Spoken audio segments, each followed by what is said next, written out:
आयलम मोहम्मदचा एवढा विरोध का? महाराष्ट्रात जातीपातीचं राजकारण सुरू आहे। मराठा, ओबीसी, बंजारा, धनगरांमध्ये भांडण लावण्याचा प्रयत्न। काटोलमधील घटनेनंतर इम्तियाज जलील यांचा आरोप।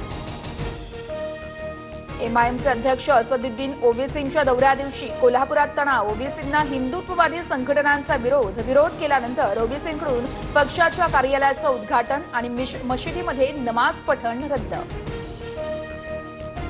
कोल्हापुरात येऊ नका म्हणता मी पाकिस्तानात जाऊन तिथल्या टीव्ही चॅनलवर पाकिस्तान दहशतवाद पसरवत आहे असं बोललो होतो। असदुद्दीन ओवेसींचं विरोधकांना प्रत्युत्तर। आज दुपारी 12 वाजता राज्य मंत्रिमंडळाची महत्त्वाची बैठक। पूरग्रस्तांच्या मदतीसाठी कॅबिनेटमध्ये चर्चा होण्याची शक्यता। अनुसूचित जमातीत आरक्षण देण्याच्या मागणीसाठी बंजारा समाज एकवटला। चंद्रपुरातील राजुरा, नांदेडचा नवा मुंढा आणि वाशिममध्येही भव्य मोर्चे। मुख्यमंत्री फडणवीसांच्या अध्यक्षतेखाली धनगर समाजाच्या आरक्षणासंदर्भात 2 तास बैठक। देवाभाऊंनी आमचं समाधान केलंय। कायदेशीर बाबींमध्ये ते स्वतः लक्ष घालणार आहेत। बैठकीनंतर प्रकाश शेंडगेंची माहिती। राज्यभरात अतिवृष्टीमुळे 1,01,00,000 एकर शेतीचं नुकसान। पंचनाम्यांचं आव्हान असून दिवाळीपूर्वी मदत करणार। नुकसान भरपाई वाटप सुरू। कृषी मंत्र्यांची माहिती।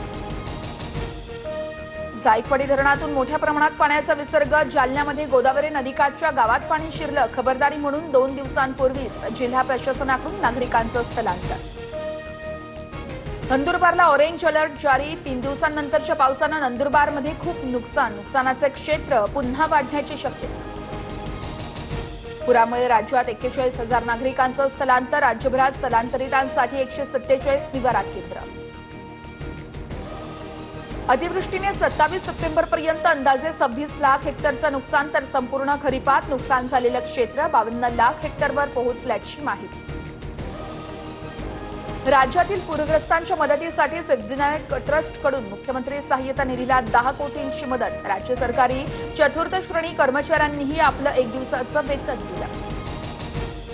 मुंबई पालिकेची प्रभाग रचना 6 ऑक्टोबरला जाहीर होणार। निवडणूक प्रक्रियेला वेग। 1 जुलैपर्यंतची यादी ग्राह्य।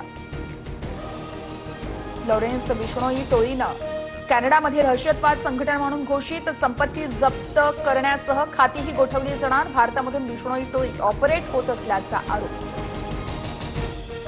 भाजप कार्यालयाचं पेटतं चित्र पोस्ट केल्यानं महाराष्ट्र काँग्रेस विरोधात गुन्हा दाखल। महाराष्ट्र भाजप प्रदेश कार्यालयाच्या तक्रारीनंतर मरीन ड्राईव्ह पोलीस ठाण्यात गुन्ह्याची नोंद। रूपा पब्लिकेशन्सला संविधानाच्या लाल काळ्या रंगातील पॉकेट आवृत्तीचं प्रकाशन आणि विक्री करण्यास हायकोर्टाची बंदी।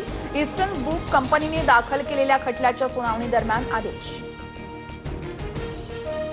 फडणवीसांकडून मुंबईतील नवरात्रोत्सवाला भेटी। शेलार बंधूंच्या दोन्ही मंडळांकडून पूरग्रस्तांसाठी मुख्यमंत्री सहाय्यता निधीला 32 लाख तर प्रवीण दरेकांच्या मंडळांकडून 55 लाख आणि भाजप मुंबई अध्यक्ष अमित साटम यांच्याकडून 5 लाखांची मदत। राज्यातील पूरग्रस्त भागातील 10वी 12वीच्या विद्यार्थ्यांना परीक्षेचा फॉर्म भरण्यासाठी मुदतवाढ। 10वीच्या विद्यार्थ्यांना 1 ऑक्टोबर तर 12वीच्या विद्यार्थ्यांना 15 ऑक्टोबरपर्यंत अर्ज करता येणार। विजय थलपतीने जाणीवपूर्वक उशीर केल्यानं चेंगराचेंगरी केल्याचा आरोप। खासदार हेमा मालिनींच्या नेतृत्वात समिती। चेंगराचेंगरीबाबत समाज माध्यमांवर अफवा पसरवल्याप्रकरणी 3घांना अटक। आजपासून आयसीसी महिला विश्वचषकाचा रणसंग्राम। सलामीला भारत विरुद्ध श्रीलंकेची लढत। हरमनप्रीत कौरच्या नेतृत्वात भारतीय संघ सज्ज। दुपारी 3 वाजता सामन्याला सुरुवात होणार।